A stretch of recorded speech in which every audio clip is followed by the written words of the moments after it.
আসো আসো, দুবার শুরু হবে, আসো।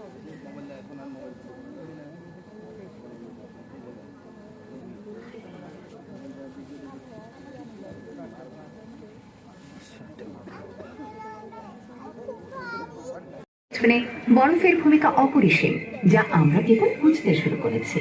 প্রকৃতির দারুণ সব মুগ্ধকর দৃশ্য বরফে তৈরি। এই যে যেমন এই অসম্ভব সুন্দর ধূমকেতুটি দেখা গিয়েছিল 2007-এ। আর শনির বলয়ের দিকে যদি তাকাই, দেখবেন পানি জমে বরফ হয়ে গেছে, গড়ে তুলেছে মুগ্ধকর নান্দনিক বলয়। বহু বহু দূরের অনেক গ্রহ বরফ ঢাকা, অনেক গ্রহ আবার পুরোটাই এই বিচিত্র সুন্দর বরফেই তৈরি। সৌরজগতের অনেকটা জুড়ে যেমন পাওয়া যায় বরফের দেখা, এমনি এর সীমা পেরিয়ে গেলেও পাওয়া যাবে বরফের খোঁজ। কাছের ও দূরের এসব বরফ বিশ্ব নিয়ে গবেষণা করলে আমাদের নিজেদের গ্রহটিকে আরো ভালোভাবে বোঝা যায়, কারণ আমরা যতটা ভাবি আমাদের প্রিয় এই গ্রহটি তার চেয়েও বেশি বরফ নির্ভর।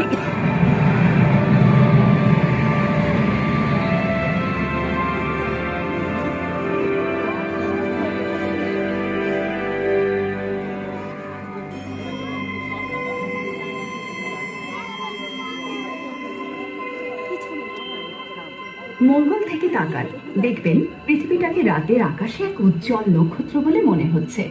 ছোট্ট কোনো দূরবীন দিয়ে তাকালে সবুজ পৃথিবীর বুকে স্পষ্ট দেখতে পাবেন নীল সমুদ্র, দেখতে পাবেন নিয়ত পরিবর্তনশীল মেরু বরফ।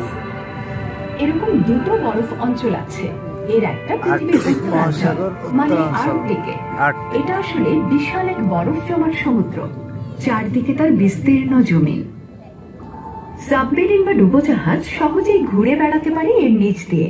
সাম্প্রতিক গবেষণা বলছে বরফের এই অংশটি ধীরে ধীরে আরো পাতলা হয়ে যাচ্ছে, চুপসে যাচ্ছে আরো। গ্রীষ্মে অনেক সময় কিছু জলযান ব্যবস্থায় রাতের আকাশে তারামণ্ডল চেনা থাকলে নিশ্চয়ই বুঝতে পারছেন এখানেও আকাশ ওরকমই। ওই যে দেখুন আমাদের বড় পরিচিত ডাব্লিউ আকৃতির ক্যাসিওপিয়া তারামণ্ডল। আর এই যে এখানে একটা বাড়তি নক্ষত্র আছে দেখতে পাচ্ছেন, এটা আমাদের সূর্য। রাতের আকাশের হাজারো তারার মাঝে করে চেনা যাচ্ছে না। আমরা জানি এটা আছে আমাদের গ্যালাক্সি কেন্দ্র থেকে 2/3 দূরে। বনে যেমন বুড়ো গাছ, কচি গাছ, মৃত গাছ ও নতুন চারা থাকে, তেমনি একটি গ্যালাক্সিতেও থাকে সব ধরনের সব বয়সের তারা। কোথাও কোথাও জন্ম নিচ্ছে নতুন নক্ষত্র,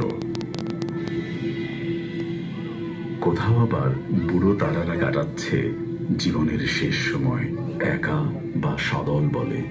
কোথাও আবার রয়ে গেছে এককালের ঐশ্বর্যময় তারাদের অবশেষ। আপনি হয়তো জিজ্ঞেস করবেন বহুদূরের এসব জিনিসের ব্যাপারে